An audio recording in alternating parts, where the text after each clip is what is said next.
साथियों जय हिंद। आज हम हड़प्पा सभ्यता के बारे में जानकारी लेंगे।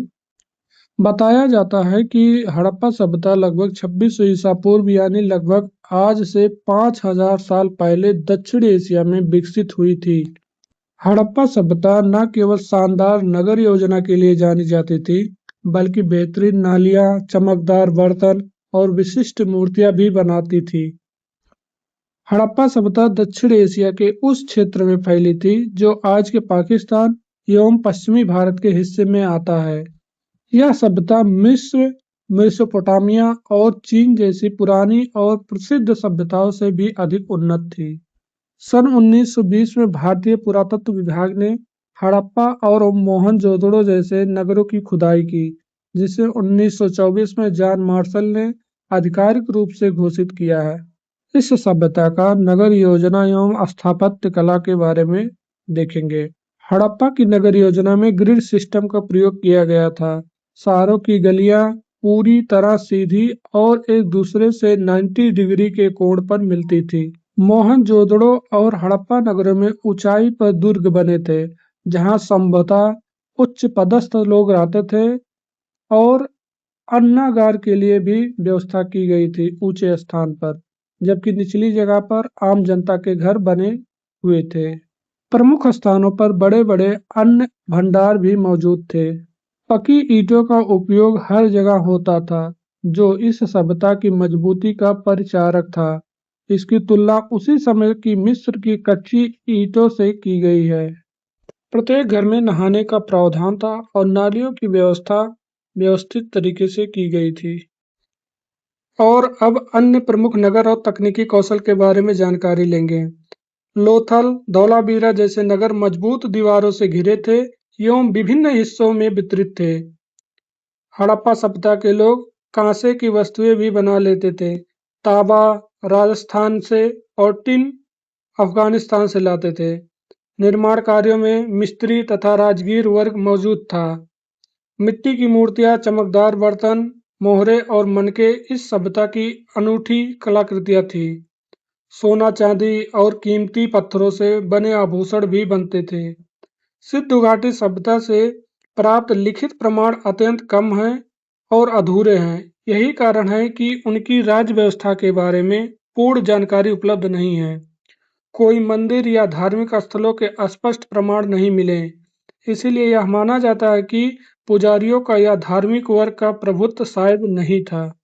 सिंधु घाटी सभ्यता का सामाजिक और धार्मिक विश्वास के बारे में जानकारी लेंगे। कुछ विद्वानों का मानना है कि सभ्यता में व्यापारी वर्ग का प्रभुत्व था। वहीं कुछ मानते हैं कि कोई शासक वर्ग नहीं था और सभी को बराबरी का दर्जा मिला था। धार्मिक दृष्टिकोण मिट्टी की मूर्तियों से मिलता है, जहां पृथ्वी को उर्वरता की देवी माना जाता है। पशुपति महादेव को पूर्ववर्ती रूप में जुड़ा एक चित्र सामने आया है, जिसमें योगी मुद्रा में त्रिशूलधारी व्यक्ति दिखता है, जिसके चारों ओर हाथी, बाघ, गैंडा, भैंसा आदि पशु बने हैं। कई अन्य पत्थरों पर लिंग और स्त्री जननांगों के चित्र भी मिले हैं, जो प्रजनन और उर्वरता से जुड़े हो सकते हैं। पेड़, जानवर, विशेषता एक सींग वाला गैंडा और कुबड़ वाला सांड पूजा के लिए महत्वपूर्ण प्रतीक था। सिंधु घाटी सभ्यता का आर्थिक व्यवस्था और व्यापार किस तरह का था, इसके बारे में जानकारी लेंगे। अर्थव्यवस्था की जानकारी हजारों मोहरों, मापतौल और मानकीकृत लिपि से मिलती है। मुद्रा का प्रयोग नहीं था, बल्कि वस्तु विनिमय प्रणाली था।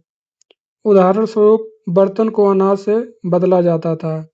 व्यापार के लिए समुद्री यात्रा व्यवस्था की अत्यंत विकसित थी। व्यापारिक संपर्क अफगानिस्तान तक फैला था, जहां से तांबा और टिन आते थे। हड़प्पा सभ्यता लेपिस माजुली मार्ग से जुड़ी हुई थी, जो अमीर वर्ग की पसंदीदा वस्तु थी। मेसोपोटामिया तक भी व्यापार प्रमाण मिलते हैं। लोथल सबसे बड़ा समुद्री मार्ग केंद्र के रूप में था। डायग्राम के माध्यम से देखेंगे वस्तु और स्रोत, उसका विवरण। तांबा राजस्थान खेतड़ी खदान से, टिन अफगानिस्तान से, लेपिस लाजुली व्यापारिक मार्ग अमीर वर्ग की पसंद। व्यापार केंद्र लोथल समुद्री व्यापार केंद्र था। सिंधु घाटी सभ्यता के पतन के कारण और प्रक्रियाएं। लगभग 1900 ईसा पूर्व हड़प्पा सभ्यता का पतन शुरू हो गया। पर यह पतन अचानक नहीं था, यह एक लंबी प्रक्रिया थी। पतन के संभावित कारणों में दो मुख्य कारण थे। पहला, आंतरिक युद्ध और आक्रमण।